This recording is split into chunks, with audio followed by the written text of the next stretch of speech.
Everyone, today I got the new phone OnePlus Nord C3 5GI as it launched on 4th of July, so let's open the box. I have ordered aqua blue and got from Amazon at 28,999. There is 2,000 rupees discount through SBI credit card.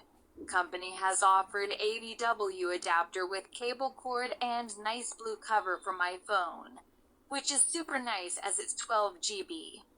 RAM 256GB, so I am very happy for my new phone.